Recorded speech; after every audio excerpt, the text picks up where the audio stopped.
ಇನ್ನು ಪ್ರಾಸಿಕ್ಯೂಷನ್ಗೆ ಸಿಕ್ಕಂತ ಅನುಮತಿ ವಿಚಾರವಾಗಿ ಸಂತೋಷ್ ಲಾಡ್ ಮಾತನಾಡಿದ್ದಾರೆ. ಏನ್ ಹೇಳಿದ್ರು ಬನ್ನಿ ಕೇಳೋಣ.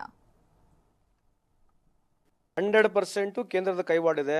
ಯಾಕಂದ್ರೆ ಮುಖ್ಯಮಂತ್ರಿಯವರು ಈಸ್ ಒನ್ಲಿ ಪಾಪ್ಯುಲರ್ ಅಹಿಂದ ವರ್ಗದ ಒಬ್ಬ ನಾಯಕ. ಇಡೀ ಭಾರತ ದೇಶದಲ್ಲಿ 60,000 ಕೋಟಿ ಬಡವರಿಗೆ ನೇರವಾಗಿ ಯಾವುದೇ ಒಂದು ಸರ್ಕಾರ ಕೊಡ್ತದೆ, ಅದು ಕಾಂಗ್ರೆಸ್ ಸರ್ಕಾರ, ಸನ್ಮಾನ್ಯ ಮುಖ್ಯಮಂತ್ರಿಯವರು ಕೊಡ್ತಾ ಇದ್ದಾರೆ.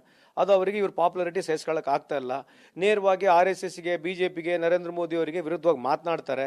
GST ವಿಷಯದಲ್ಲಿ ಇಡೀ ದೇಶದ ಗಮನವನ್ನು ಸೆಳೆದಿದ್ದಾರೆ. ಮೊನ್ನೆ ಬರಗಾಲ ದುಡ್ಡು ಬರಲಿಲ್ಲ, so we went to supreme court. ಅವ್ರಿಗೆಲ್ಲೋ ಒಂಥರ ಮುಜುಗುರ ಆಗಿ ಇವ್ರನ್ನ ಸರ್ಕಾರ ನಿಲ್ಲಿಸಬೇಕೆಂಬುದು ಒಂದೇ ಒಂದು ಉದ್ದೇಶ ಬಿಟ್ಟರೆ ಬೇರೆ ಯಾವ ರೀತಿ ಉದ್ದೇಶ ಇಲ್ಲ. ಹರಿ ಬ್ರಹ್ಮ ಬಂದ್ರು ಏನು ಮಾಡೋಕ್ಕಾಗೋದಿಲ್ಲ. ಸನ್ಮಾನ್ಯ ಸಿದ್ದರಾಮಯ್ಯ ಜೊತೆಗೆ ಇಡೀ ಕರ್ನಾಟಕ ಜನತೆ, ಬಡವರು, ಶೋಷಿತ ವರ್ಗದವರು ಎಲ್ಲರಿದ್ದಾರೆ. ನಮ್ಮ ಇಡೀ ಭಾರತ ದೇಶದಲ್ಲಿ ಒಂದೇ ಒಂದು ಅಹಿಂದ ನಾಯಕ ಇರತಕ್ಕಂಥವ್ರು, ಇಡೀ ಕ್ಯಾಬಿನೆಟ್ ಸಚಿವರುಗಳು, ಎಲ್ಲ ನಮ್ಮ ಶಾಸಕ ಮಿತ್ರರು, ಈವನ್ BJPಯ ಶಾಸಕರು ಕೂಡ ಇವ್ರ ಜೊತೆ ಇದ್ದಾರೆ ಅಂತ ಈ ಸಂದರ್ಭಕ್ಕೆ ಹೇಳಿಕೆ ಬಯಸ್ತೀನಿ. ನಿಮಗೆ we will fight dum politically, legally ಕೂಡ ಫೈಟ್ ಮಾಡ್ತೀವಿ, ಪೊಲಿಟಿಕಲ್ ಕೂಡ ಫೈಟ್ ಮಾಡ್ತೀವಿ. ಇದು ಗವರ್ನರ್ ಪೊಲಿಟಿಕಲ್ ಆಗಿ ತೊಗೊಂಡಿರ್ತಕ್ಕಂಥದ್ದಿದೆ. ನಾವು ಕೂಡ ಪೊಲಿಟಿಕಲ್ ಆಗಿ ಮುಂದೆ ತಗೊಳ್ತೀವಿ. Will take it the logical and finish. And ನಾವು ಯಾವತ್ತೂ ಯಾವುದೇ ಸಂದರ್ಭದಲ್ಲಿ ಸಿದ್ದರಾಮಯ್ಯ ಜೊತೆ ಇದೀವಿ ಅಂತ ಈ ಸಂದರ್ಭಕ್ಕೆ ಹೇಳಿಕೆ ಬಯಸ್ತೇನೆ.